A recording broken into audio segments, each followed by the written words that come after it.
From the moment I could form memories, I understood that I was a ghost in my own home. My adoptive parents were like keepers of a pristine museum, and I was a piece of furniture they were obligated to keep but never truly look at. Their neglect was a cold, constant presence, a silence so profound it had its own weight. But I had grown accustomed to the quiet pain of being invisible. It wasn't until a stern-faced FBI agent appeared on our doorstep and froze, his face a mask of pure shock at the sight of me, that I realized my life wasn't just a lonely existence. It was a meticulously constructed lie, a cage built around a secret so dark and twisted, it had been buried for nearly 2 decades, waiting for someone to start digging. Before I continue, make sure to subscribe to the channel, turn on notifications, comment below, and leave your like. Helps a lot. Section 1. The Invisible Life. My name is Anna, or at least that's what they called me. For 17 years, the silence in our house was the only language I was fluent in. It wasn't a peaceful silence, it was a heavy, suffocating blanket that screamed, "You are not wanted here." My adoptive parents, John and Mary, were never cruel in the ways people expect. There was no shouting, no overt anger. There was just an absolute, soul-crushing void where love and affection were supposed to be. I was a phantom haunting the hallways of their impeccably beige life, a constant, quiet reminder of something they desperately wanted to forget. I'll never forget my 10th birthday. The night before, I'd lain awake, my heart thrumming with that wild, specific hope only a child can muster. I pictured a cake with candles, maybe a badly wrapped present, or at the very least, a simple, happy birthday. I crept downstairs in the morning, my breath held tight in my chest. I found Mary in the kitchen, meticulously arranging white tulips in a crystal vase, her back to me. John was at the table, completely concealed behind the morning paper. I stood there in the doorway for a full minute, an eternity for a child, just waiting for one of them to acknowledge me. Finally, John lowered his paper. His eyes, cool and distant, passed right over me as if I were a trick of the light. "Anna," he said, his voice completely flat, devoid of any warmth. "The dishwasher needs emptying." That was it. That was my birthday greeting. As I emptied the dishwasher, the clinking of the plates was the only sound that confirmed I existed at all. School events were a masterclass in public humiliation. I would watch other kids run into the arms of their parents after a school play or a soccer game, their faces beaming as they received hugs and praise. I would just stand there, alone on the edge of the crowd, scanning the faces even though I knew, with a certainty that ached in my bones, that they wouldn't be there. They never were. Parent-teacher conferences were always handled over the phone, brief, cold, and efficient. "She's a very quiet student," my teachers would invariably say. "Keeps to herself." Course I was quiet. I learned from infancy that my voice held no value in my own home. I kept to myself because there was no one else. Even our family photos told a story of exclusion. In every picture, I'm on the very edge of the frame, slightly out of focus, like an unwelcome guest who photobombed my own family. There's one from a rare trip to the coast. John's arm is wrapped protectively around Mary, and they're both smiling at the camera, a perfect, happy couple. And then there's me, standing several feet away, a small, blurry figure against the vast, indifferent ocean, looking only at them. I'm sure the photographer told me to get closer, but I knew my place was on the sidelines, forever outside their circle of light. I was the black adopted girl in an all-white family, in an all-white suburb. No one ever said the words, but I felt that difference like a physical weight on my shoulders. For years I told myself that was the reason. Maybe my presence was a constant, visual disruption to their picture-perfect world. It was a simple, painful explanation I could almost accept. But I had no idea the real reason was infinitely more twisted, that my existence wasn't just an inconvenience, but a terrifying reminder of a past they thought they had buried forever. Section 2. The Catalyst. The first thread in the tapestry of their lies appeared in a plain brown envelope. It was a Tuesday afternoon in late spring, the kind of day that feels full of promise. I was 17, just months from graduation, my mind already soaring with fantasies of escaping to a college on the other side of the country. I grabbed the mail, shuffling through the usual assortment of junk and bills. And then I saw it. A thick, official-looking envelope with a stern government seal, addressed to John and Mary Thompson. The return address was an impersonal federal building downtown. I placed it on the kitchen counter, a small, unassuming harbinger of doom. A few minutes later, Mary walked in. She picked it up, her brow furrowed in mild annoyance. She slid it open with a silver letter opener, her movements as sharp and controlled as always. As she scanned the single sheet of paper inside, something shifted.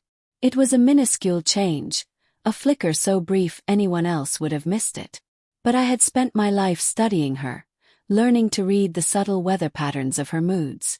I saw the tremor that skittered through her hand. Her skin, already pale, turned a ghostly, translucent white. With a sharp, sudden movement, she folded the letter, her knuckles straining against her skin, and slid it back into the envelope. "Anything important?" I asked, forcing a casual tone, pretending I hadn't just witnessed the first crack in her icy composure. She flinched, as if my voice were a physical blow. "No," she said, her voice tight and brittle. "Just bureaucracy. Junk mail." She turned away, tossing the envelope onto the small mahogany desk where they kept unpaid bills, as if to condemn it to obscurity. But it wasn't junk. My finely tuned instincts screamed at me. For the rest of the evening, the air in our home was no longer just cold. It was charged, electric, with a tension that far surpassed our usual silent war. When John arrived home, Mary met him at the door, pulling him into the foyer. They spoke in low, urgent whispers, their words darting like panicked birds. I pressed myself against the wall, straining to hear. I could only catch fragments. "Can't be. After all this time. And, what do we do? Just ignore it." And then John's voice, sharp and terrifyingly final. "We do nothing. We say nothing. It's a clerical error." Clerical error. The words echoed in my mind all night. I couldn't sleep. The image of Mary's face, that fleeting instant of pure, unadulterated panic, was burned into my brain. My parents were masters of apathy. Panic was not in their emotional vocabulary. Something in that letter had struck them with primal fear. And my gut, a gut honed by 17 years of observation, told me it was about me. Long after the house fell into its usual dead silence, I crept downstairs. The only light came from the moon, casting long, skeletal shadows across the living room floor. My heart hammered against my ribs as I tiptoed to the desk. The envelope was right where Mary had left it. My hands trembled as I carefully slid out the letter.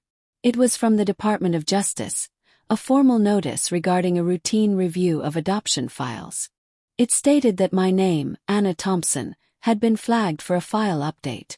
It requested a confirmation of my current address and mentioned an FD 258 file update, and a cross-reference with an old, unspecified case file. The language was dry and bureaucratic, but at the bottom, handwritten in stark blue ink, were 4 words that made the blood freeze in my veins. Urgent follow-up required. It wasn't a clerical error. It was a warning shot. And it was the first thread I would pull that would cause their entire world to unravel. Section 3. Small discoveries and rising tension. That letter ignited a spark in the desolate landscape of my heart. For the first time, I wasn't going to passively accept the silence.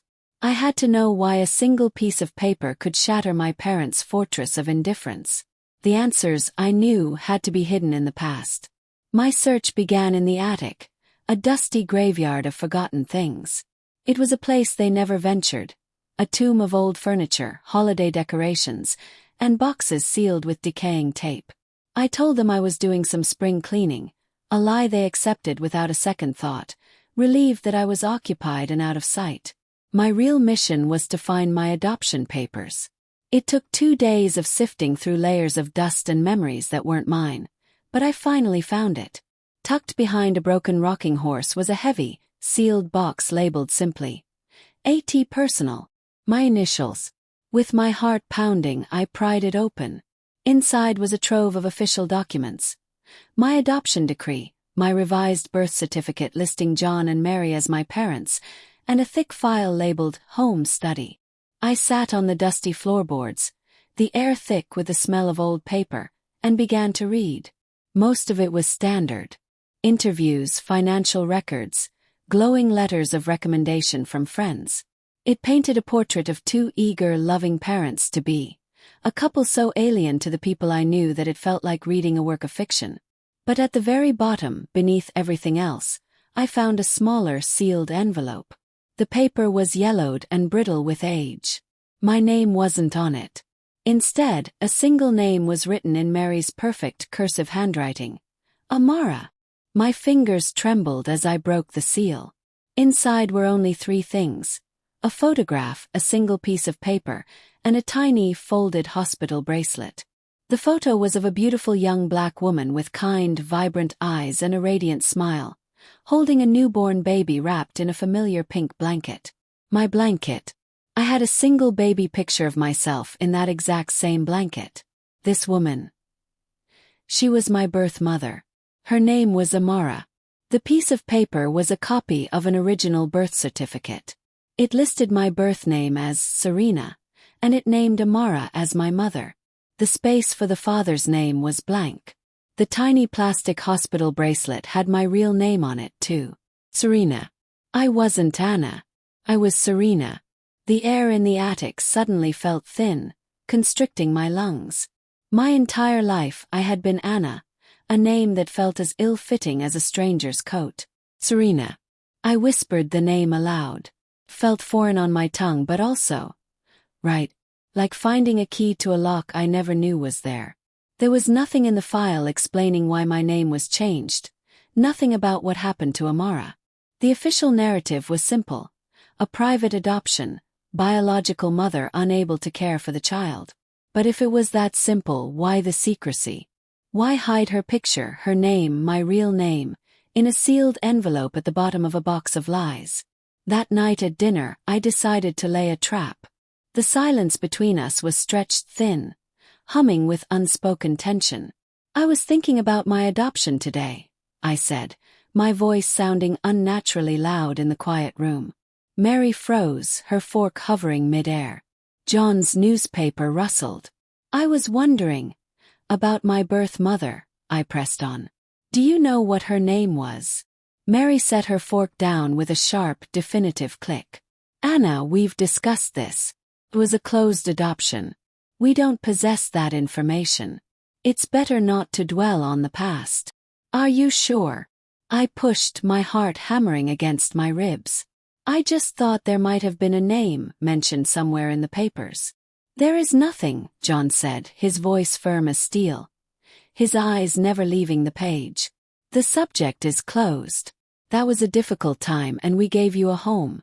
That should be enough.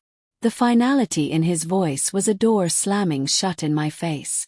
But this time was different. This time I knew they were lying. I had held the proof in my hands. It wasn't that they lacked the information.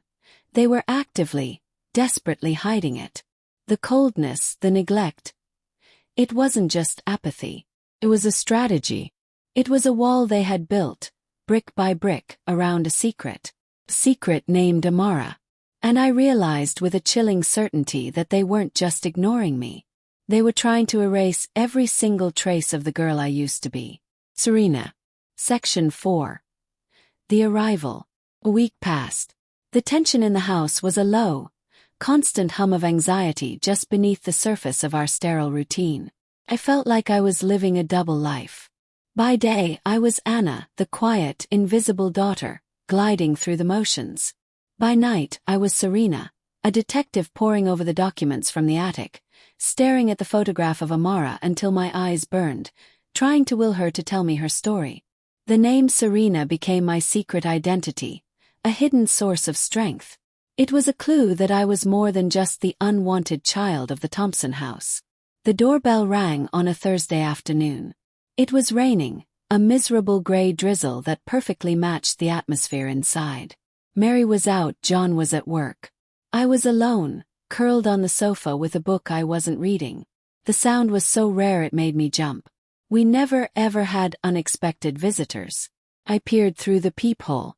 A man stood on our porch, sheltered by a large black umbrella.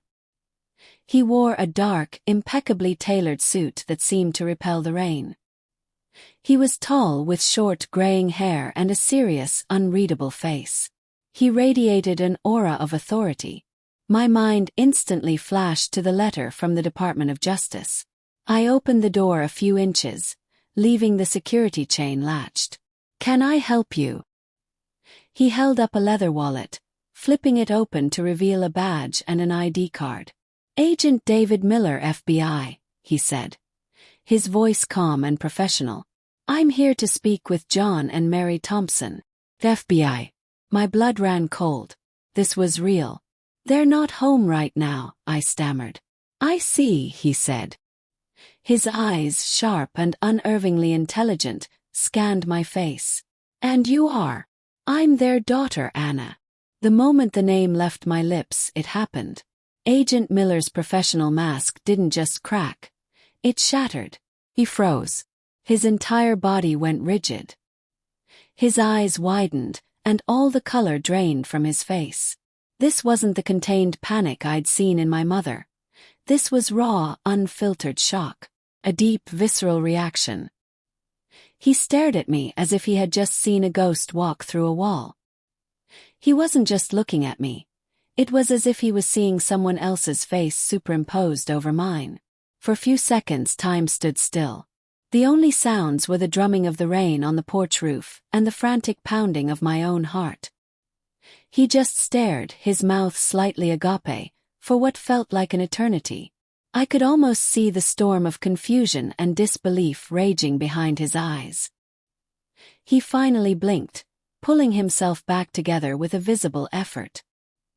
He snapped his wallet shut and cleared his throat, but the composure hadn't fully returned. The aftershock of what he'd seen still lingered around his eyes. "My apologies," he said, his voice now slightly strained. You remind me of someone. From an old case." He took a half step back. "When would be a good time to reach your parents?"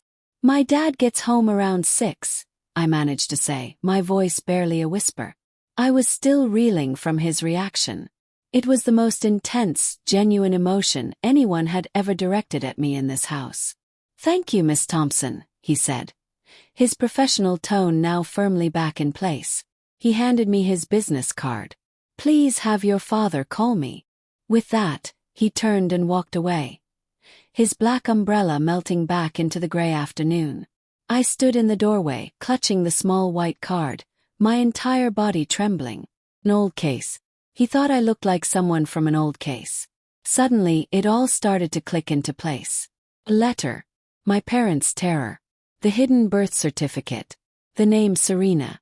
The photograph of Amara. This wasn't about a clerical error or a simple adoption review. It was about something far bigger. Something that involved the FBI.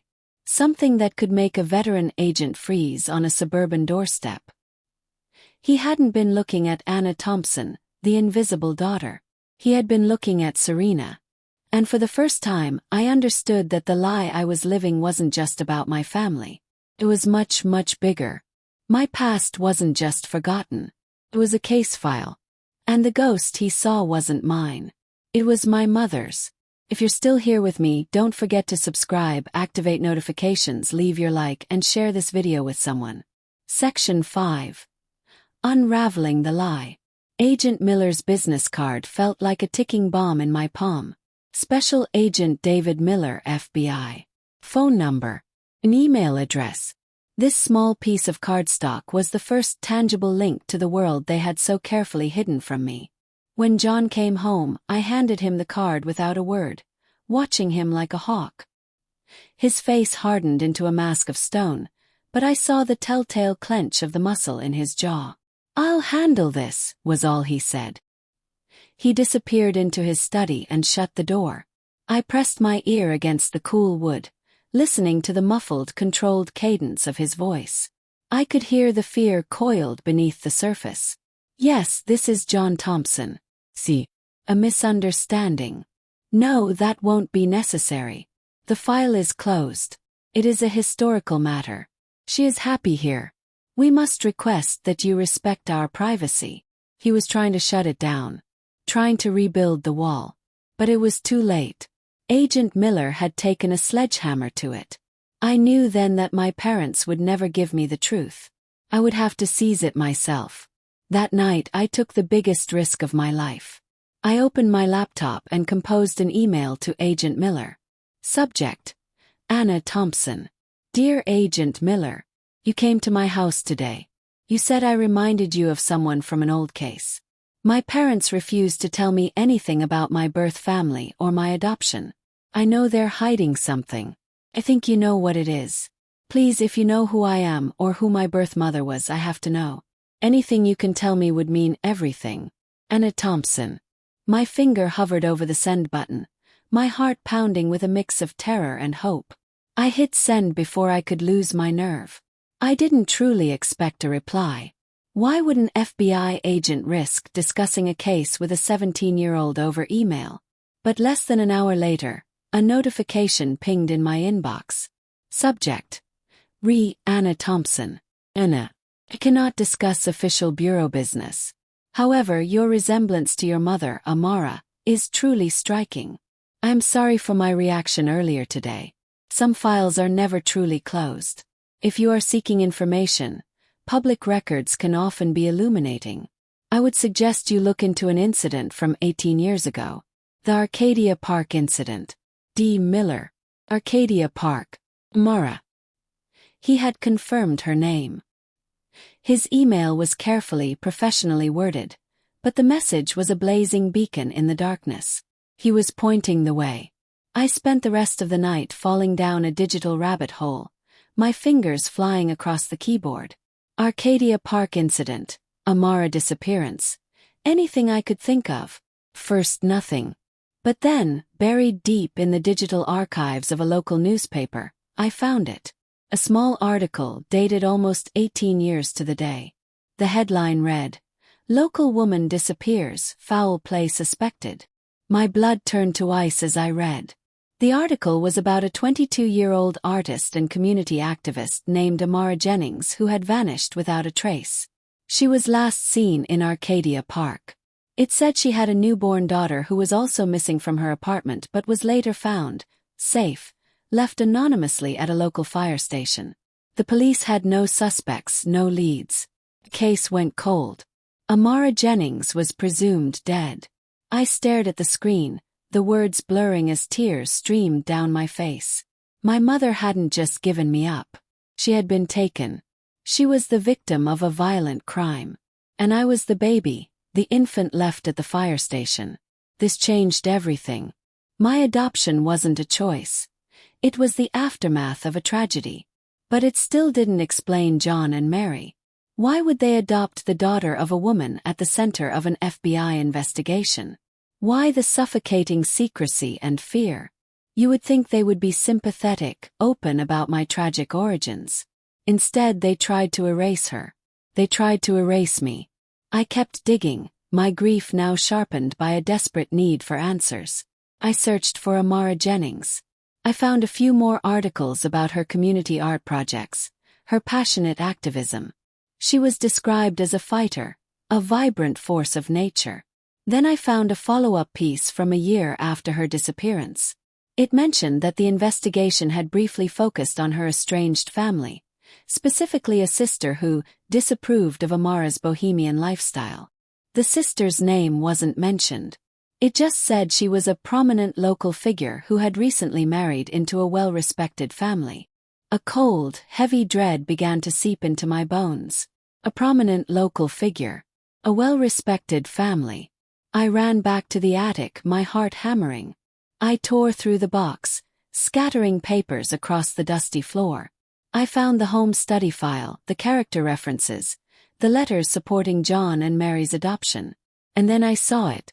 A letter of recommendation from a close family friend, praising Mary for her quiet strength and traditional values. It was written on expensive cream-colored stationery, signed with a familiar loopy signature. The signature belonged to the person who wrote the letter, Mary's sister. A sister who, according to other documents, she had supposedly lost touch with. A sister who had gone down a difficult path. The sister's name was Amara. Amara Jennings. My adoptive mother, Mary, was Amara's sister. My aunt. The world tilted on its axis, the floor seeming to drop out from under me. It wasn't a coincidence. It wasn't charity. My own aunt had adopted me after her sister vanished. The suffocating silence, the desperate need to bury my past, the constant, chilling neglect. It all made a sick, horrifying kind of sense. I wasn't just a reminder of some other family. I was the living, breathing ghost of the sister she had lost. Or perhaps the sister she had cast out. Every time she looked at me, she didn't see a daughter. She saw Amara. She saw the difficult path. She saw Arcadia Park. She saw the family shame she tried to bury by giving me a new name and a new, empty life. A life where I was her child, and Amara had never existed at all. Section 6. The confrontation and the truth. I walked down from the attic holding the letter of recommendation. Felt like it weighed 100 pounds. I was no longer quiet, invisible Anna. I was Serena, the daughter of Amara Jennings, and I was a secret they could no longer contain. I found them in the living room, a perfect tableau of denial. John was reading a novel, and Mary was arranging a new bouquet of lifeless white lilies. The scene was so utterly normal, so them, that a wave of pure hot fury washed over me. I said nothing. I walked to the glass coffee table and deliberately placed the evidence in front of them. First, the letter of recommendation from Amara. Then, the copy of my original birth certificate with the name Serena. And finally, the faded photograph of Amara holding me. Her smile a radiant ghost in the silent room. John looked up from his book. His brow furrowed in annoyance. Mary turned, her hand frozen above a lily. The silence in the room was no longer empty. It was thick and choking with 18 years of unspoken lies. Mary's face crumpled. It was like watching a dam break under immense pressure. All the walls she had meticulously constructed for my entire life crumbled to dust in an instant. A sob, a raw, guttural sound of pure agony, tore from her throat. "How?" she whispered, her eyes wide with a mixture of terror and grief. "Her name was Amara," I said, my voice trembling but clear as a bell. "She was your sister. And for 17 years you let me believe I was nothing. You let me believe I was a nobody, an unwanted stranger." John stood up, his face a grim mask. "Anna, you don't understand." "No!" I screamed, the sound exploding from my lungs, ricocheting off the pristine walls. "My name is Serena. And I understand everything. You didn't adopt a stranger's child. You took your own niece. You took me and tried to pretend my mother never existed. You tried to pretend I never existed." I pointed a shaking finger at the photograph. "What happened to her? What happened to my mother?" Mary sank onto the sofa, burying her face in her hands, her body racked with violent sobs. It was John who finally spoke, his voice heavy with the weight of defeat. "We did it to protect you," he said. "Protect me. From what?" "From the truth. From knowing who I am. From the scandal," he said, his voice dropping low. "From the mess Amara made of her life. Your mother, Mary's." Their family was very conservative.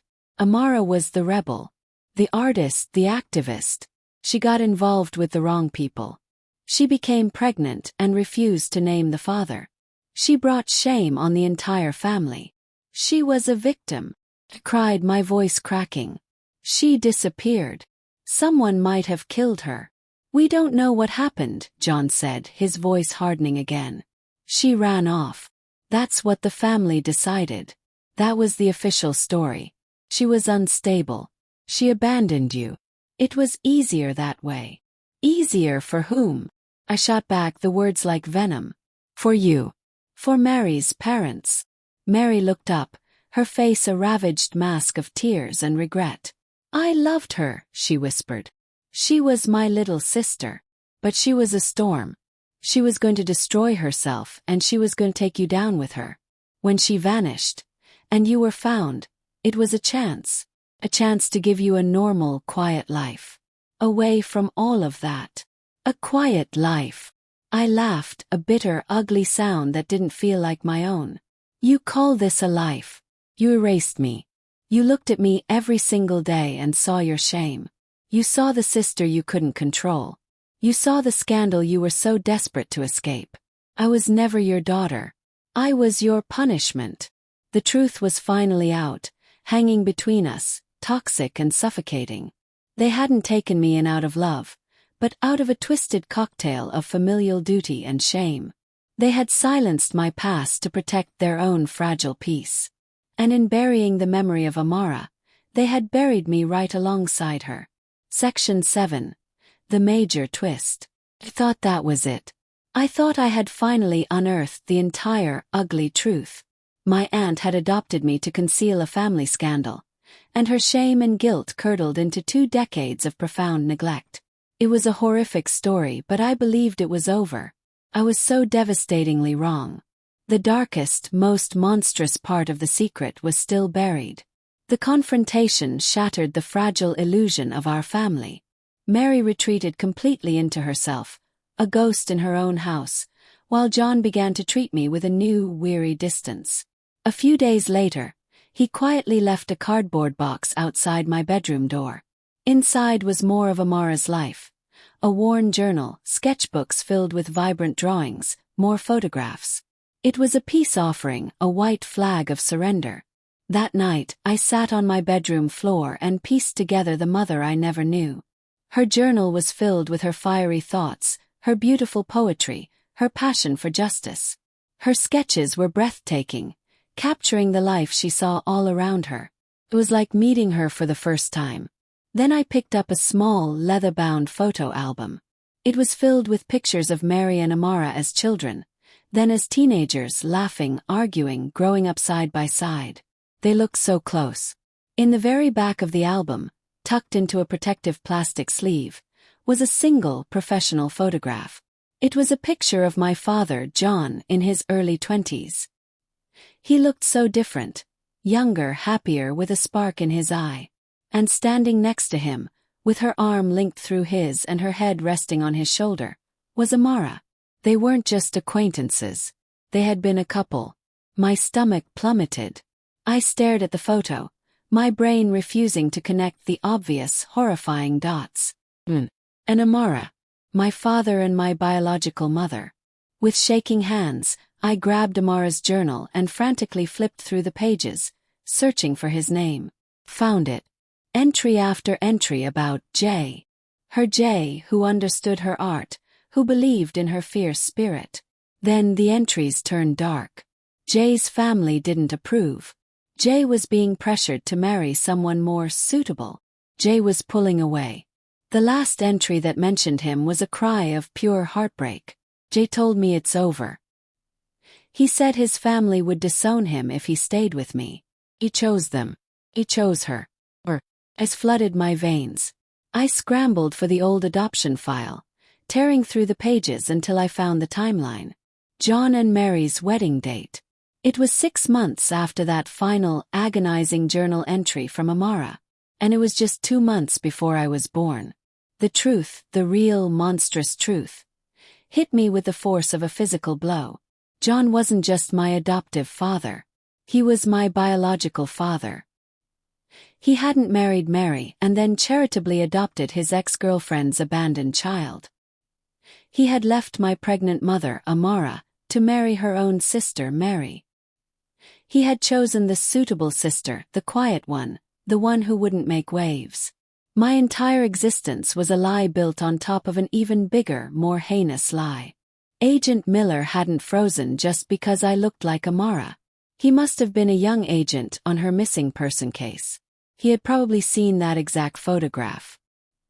He froze because he saw the ghost of a missing woman in the face of the daughter of the man who must have been a primary person of interest, the ex-boyfriend who abandoned her right before she vanished. And that same man was now raising her child, masquerading as nothing more than an adoptive father. The neglect, the silence. It wasn't just Mary's shame. It was John's crushing, suffocating guilt. He couldn't look at me because in my face, he saw the woman he betrayed. He saw the choice he made every single day. I was the living, breathing evidence of his cowardice. He and Mary had built their entire sterile, perfect marriage on the ruins of his relationship with Amara and the secret of my true parentage. They didn't adopt me to give me a quiet life. They adopted me to control the evidence, to own the secret, to ensure the daughter of Amara Jennings never discovered who her father really was. Section 8. The New Reality Resolution. I confronted him the next morning. There was no yelling this time. I was beyond rage, in a place of cold, desolate clarity. I walked into the kitchen where he was staring blankly out the window and placed the photograph of him and Amara on the counter between us. He didn't even have to look at it. He knew. He just closed his eyes, and his shoulders slumped in utter, final defeat. "Was it you?" I asked, my voice a dead, hollow whisper that barely stirred the air. "Did you have something to do with her disappearance?" His eyes snapped open, and for the first time I saw genuine fear in them. Not the fear of being caught in a lie, but a deeper, older, more primal fear. "No," he said, his voice cracking. "I swear to you, Serena. I was a coward. I left her. I broke her heart. But I never hurt her. I loved her." "You have a strange way of showing it," I said, the words like shards of ice. "You married her sister. You stole her child and lied to her for 17 years. You let me grow up feeling like nothing, all to hide your own pathetic weakness." There was nothing he could say. There were no more lies to tell. The truth was out, a vast, unbridgeable canyon between us. I finally understood it all. This wasn't just a family hiding from a scandal. It was a man hiding from his own past, and a woman who helped him bury her own sister's memory in exchange for a husband. I didn't stay to hear another excuse. Packed a single bag. I took the box of Amara's things. I took the photograph. I took the name she gave me. Serena. I walked out of that house and I never looked back. I called Agent Miller and told him everything. I told him John Thompson was my biological father. It was enough to officially reopen my mother's cold case. The investigation is ongoing. I don't know if I'll ever find out what truly happened to her, but for the first time people are looking. Her story isn't buried anymore. Today my life is my own. I didn't go to that faraway college. Instead, I moved to the city where Amara lived and thrived. I found the community arts center she helped create, the people whose lives she touched. They tell me stories about her fire and her art and her kindness. And in their stories, in the legacy she left behind, I am finally starting to find pieces of myself. I will never forgive John and Mary. Not for the lie, but for the silence. For the years they made me feel worthless and invisible, when in reality I was the one thing they could never stop seeing. I was the center of their universe, the black hole of guilt their entire lives secretly orbited. They thought by ignoring me they could make the past disappear. But the past never really goes away. It lives in your blood and in your bones. And sometimes it shows up on your doorstep wearing an FBI badge, ready to drag all the secrets back into the light. My name is Serena. And for the first time in my life, I am not invisible. I'm seen. Thank you for listening to my story. Please subscribe to the channel, turn on notifications, comment below, leave your like, and share this video with others.